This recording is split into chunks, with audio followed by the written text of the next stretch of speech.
Are you serious? Are you serious? Whoop, I don't have a microphone on here. Okay, I'm sorry. Are you serious?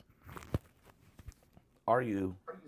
Are you serious? Whoop, I don't have a microphone. Well, we had a great night last night. What a powerful broadcast last night. I don't know how many people were saved. The number is quite large. Salvations and a lot of people really returning back to God. Really, it was a mighty move of the Holy Spirit, a powerful show. Mike from around the world was with us. I know show's been seen about 43,000 times in less than 12 hours. And so it was a great night. And we were letting everyone know about the webinar, of course, coming up, which is today. It starts at 6 p.m. Eastern. You'll be getting your email links you'll get your email with your link. And I just tested it. I just saw it's completely all uploaded, ready to go. And I just went over and looked at it, checked out each one of the presentations. They all came out perfect. They all sound great, look great. So you'll be able to hear and see some tremendous information on that. But here's a question, and a lot of people are trying to answer it. Aliens, are they among us? And just what are they? And that's what we address in this webinar. Now, let's just talk about, for instance, what some of these scientists out there, as this has been they're perplexed by it, by the life itself. Matter of fact, there's an article that says, this came out in I believe in May. Let me see, when did this come out? This article came out in January of 2020, of this year. Now, while life may be easy to recognize, it's actually notoriously difficult to define. And it has had scientists and philosophers in debate for centuries, if not millennia. For example, a 3D printer can reproduce itself, but we wouldn't call it alive. And on the other hand, a mule is famously sterile, but we would never say it doesn't live.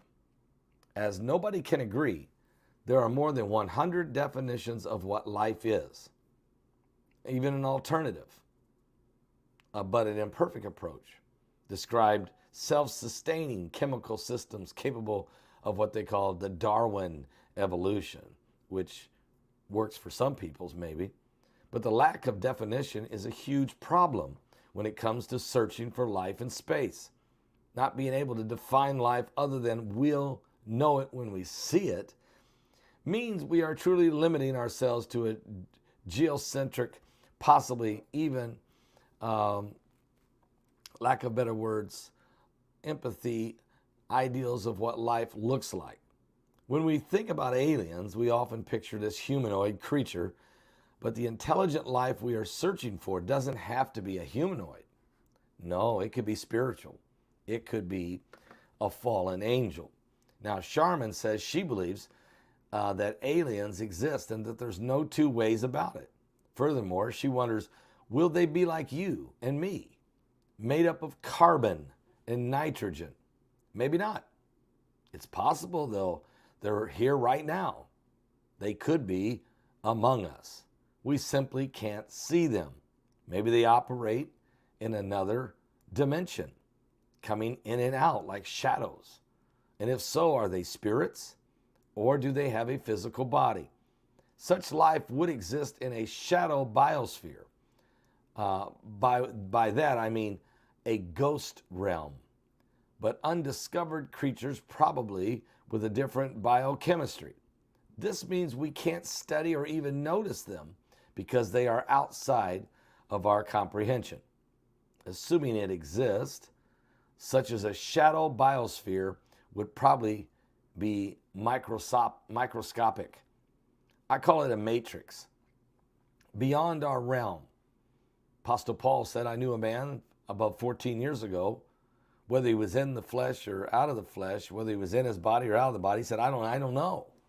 But the encounter Paul had was he was taken up into the third heaven, which he experienced on a spiritual plane, entities, but these were angelic. These were God's 2/3 angels that were walking in fellowship with our Creator. So why haven't we found this? We have limited ways of studying microscopic worlds, as only a small percentage of microbes can be cultured in a lab. This may mean that there could indeed be many life forms. We haven't yet spotted them. We do now have the ability to sequence DNA of unculturable strains of microbes, but this can only detect life as we know it. That contains a DNA. If we find such a biosphere or matrix or dimension, however it is, unclear whether we should call it alien. That depends on whether we mean extraterrestrial origin or simply unfamiliar. A popular suggestion for some alternative biochemistry is one based on silicon rather than carbon. It makes sense for some, even from a geocentric point of view. Around 90% of the Earth is made up of silicon, iron, magnesium, and oxygen. 90%, which means there's lots to go around for building potential life. Silicon is similar to carbon. It has 4 electrons available for creating bonds and other atoms. But silicon is heavier with 14 protons.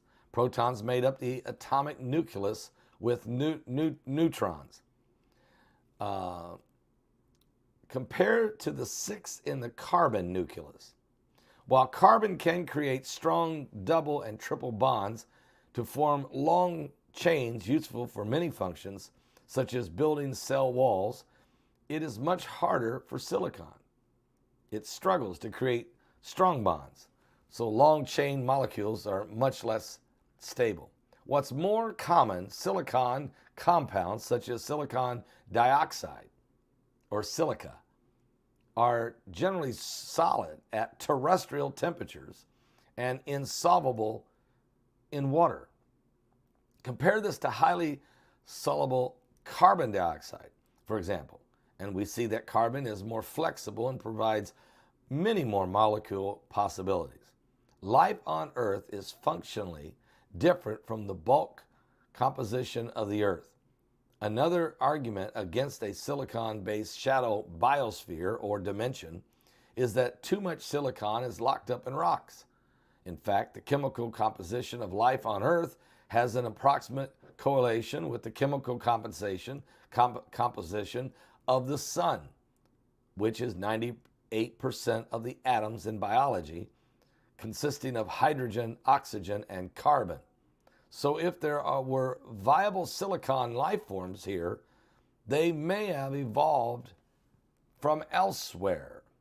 That said, there's an argument in favor of a silicon-based life on Earth. Nature is adaptable. A few years ago, scientists at Caltech University managed to breed a bacterial protein that created bonds with silicon, essentially bringing silicon to life. Now that's how you're mixing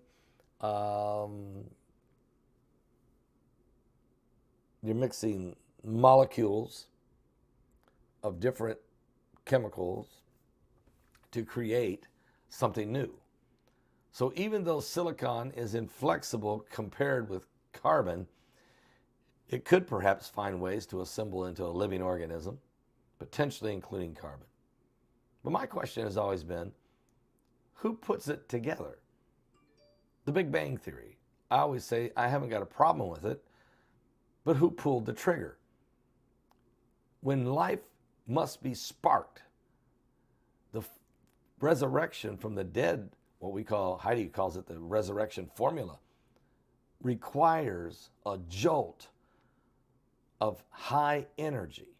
Even if you or I have a heart attack and our heart, we go into cardiac arrest and our heart stops, if we do it soon enough before the cells in our body die, you can take the paddles and you can spark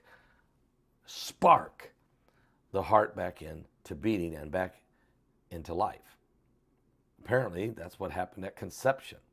When the sperm meets the egg, there must be some kind of chemical reaction, some type of energy, some type of electricity that bursts and creates a living embryo.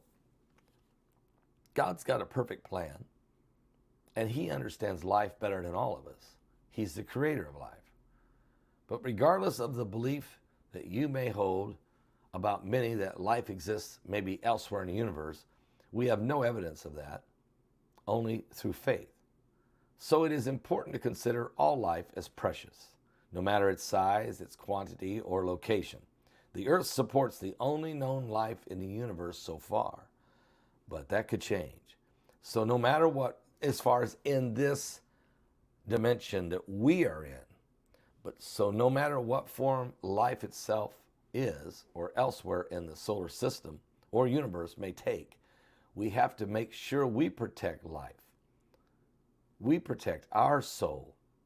We protect our mind, whether there's a terrestrial life or alien life forms among us. I think when I look at it, I know there is angelic and there's demonic. These entities can go in and out of a different matrix or dimension. And at times they interact with us in our dimension. There's no question about that. The Bible's filled of this happening. So I say to those of you who are watching, you might say, Pastor Begley, what you're saying is you're giving us the opportunity to realize the possibilities, but then you're telling us we might want to just look at the probabilities.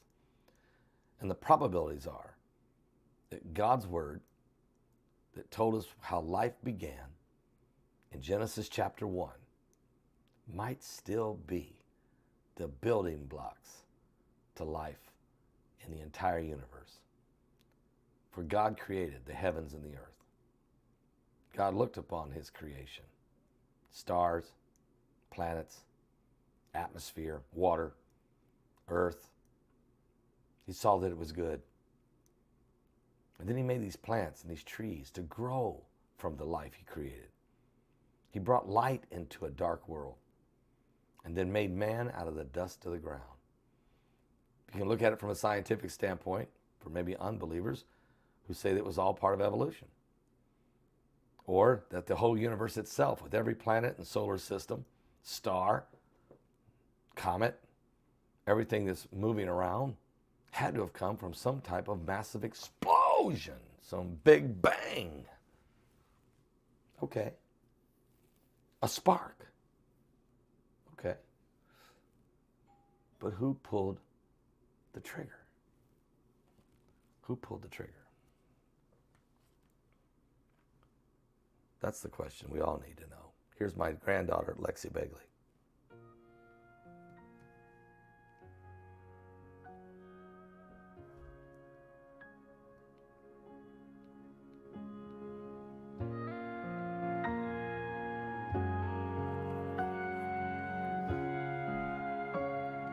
Jesus is among us. Keep your helmet, keep your license, just a flesh wound. Here's your rifle, crawling up the beaches now. Sir, I think he's bleeding out.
Epiphany. That's my my granddaughter Lexi Begley at the age of 17.